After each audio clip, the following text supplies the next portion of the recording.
ఏదో ఒక పార్టీ కొమ్ము కాస్తే ఆ పార్టీ వాళ్ళు కాపాడతారన్నటువంటి లెక్క ఉంటుంది. అలా కాకుండా న్యూట్రల్గా ఉంటే అందరూ వదిలేస్తారు కాడి అనడానికి సాక్ష్యం ఇప్పుడు ఇండియా టుడేకి సంబంధించినటువంటి జర్నలిస్ట్కి ఎదురైనటువంటి సమస్య.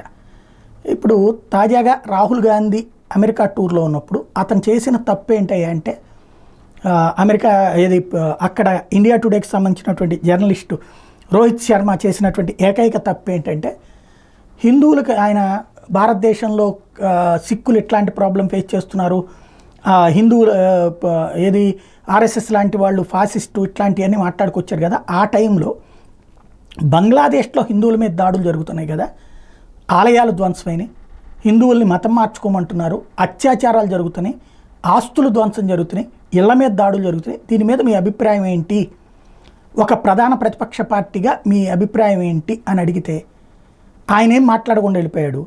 అలా అడిగినందుకు దాడి జరిగింది. నరేంద్ర మోడీ రైట్ చేసింది అదే, బీజేపీ రైట్ చేసింది అదే. ఇప్పుడు కాబట్టి అతను భారతీయ జనతా పార్టీకి రాసి ఇచ్చేస్తారు జర్నలిస్ట్. కానీ అతను అడిగిన పాయింట్లో ఏమైనా తప్పు ఉందా? దాని మీద అవును దీన్ని ఖండిస్తున్నాం, అలా జరగటం తప్పే, హిందువులకి ఎక్కడ జరిగినా అన్యాయం మేము తప్పుపడతాం అని చెప్పొచ్చు కదా. సింపుల్గా అయ్యేదానికి ఎందుకు జరుగుతోంది ఇది అంటే మన దేశంలో జరుగుతున్నటువంటి విచిత్రమైనటువంటి మానసిక ఉన్మాదపు ధోరణులకి పరాకాష్ట.